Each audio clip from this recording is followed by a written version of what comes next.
कुछ हफ्तों का वक्त और बचा है जब अफगानिस्तान की धरती से अमेरिकी फौज वापस अमेरिका चली जाएगी।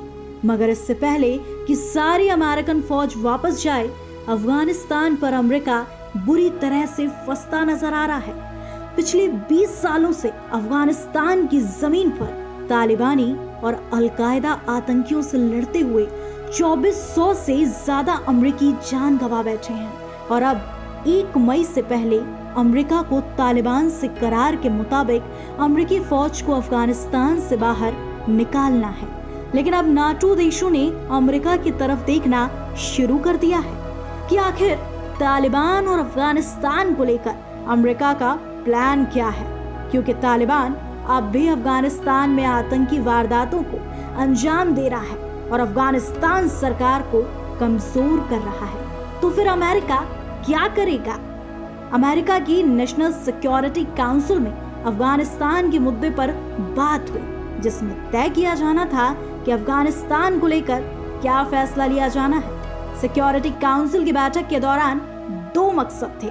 पहला मकसद था अफगानिस्तान से अमेरिका फौज की शांतिपूर्ण वापसी के साथ अफगानिस्तान में शांति स्थापित करना। दूसरा मकसद था अमेरिका सुरक्षा के साथ साथ ये सुनिश्चित करना कि कहीं अमेरिकी फौज की वापसी के साथ अफगानिस्तान में ISIS स्टाइल में आतंकवादी मॉड्यूल तैयार न हो जाए। ऐसा इसलिए क्योंकि ISIS अमेरिका के लिए ही आगे चलकर खतरनाक हो सकता है।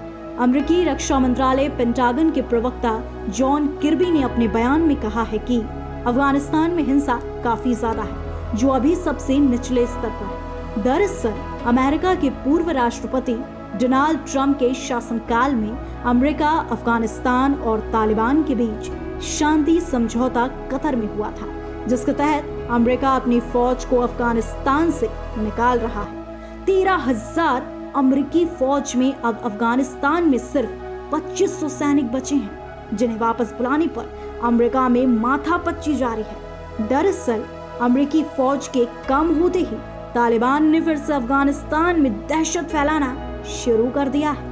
पिछले 1 महीने के दौरान अफगानिस्तान में कई बम ब्लास्ट हो चुके हैं, लिहाजा अमेरिका का सेना बुलाने का दाव उल्टा पड़ता जा रहा है। अब अमेरिका के सामने सबसे बड़ा डर ये है कि अगर अफगानिस्तान में फिर से आतंकी संगठन फलते फूलते हैं तो उनका पहला टारगेट अमेरिका ही होगा। ईस्ट इंस्टीट्यूट के डायरेक्टर मार्विन वीनबम का मानना है कि अफगानिस्तान तालिबान अमेरिका शांति समझौते में तालिबान सिर्फ इतना मान रहा है कि उसने अमेरिकी फौज को निशाना बनाना बंद कर दिया है। इससे ज्यादा तालिबान कुछ नहीं मान रहा। दरअसल अमेरिका ने अब मानना शुरू कर दिया है कि तालिबान से एग्रीमेंट कर वो फंस गया है और जैसे जैसे अमेरिकी फौज को वापस बुलाने की तारीख नजदीक आती जा रही है, अमेरिका के लिए स्थिति और खराब होती जा रही है। ऐसे में सवाल बस यही बचता है कि आखिर अब जो बाइडेन प्रशासन अपनी सेना को ऑर्डर क्या देगा। अफगानिस्तान में तालिबान की स्थिति।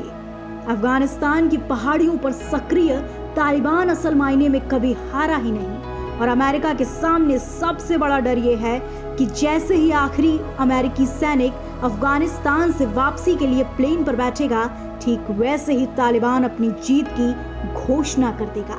अफगानिस्तान की जनता के सामने पहले मैसेज तालिबान की तरफ से ये दिया जाएगा कि उसकी वजह से ही अमेरिकी सेना वापस गई है और दूसरा मैसेज ये दिया जाएगा कि अब तालिबान के खिलाफ बोलने की हिम्मत कोई ना करे।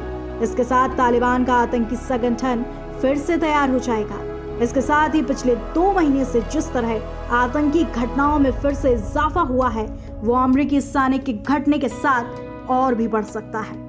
Centre of military and political power के सीनियर डायरेक्टर ब्रैडली बाउमैन कहते हैं कि डोनाल्ड ट्रंप ने अफगानिस्तान को लेकर जो बाइडेन के सामने बेहद खराब स्थिति रखी है।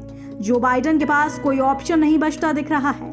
डोनाल्ड ट्रंप को अधिकारियों और सैन्य जनरलों ने अफगानिस्तान से सैनिकों की वापसी के लिए कोई निश्चित तारीख तय करने से मना किया है, मगर डोनाल्ड ट्रंप ने किसी की भी बात को नहीं माना, जिसका खामियाजा अब अमेरिका को भुगतने के लिए मजबूर होना पड़ रहा है। भारत क्या करेगा? इन सब के बीच अफगानिस्तान की लोकतांत्रिक सरकार को सपोर्ट करने वाला भारत भी पेशोपेश में है कि वो क्या करे।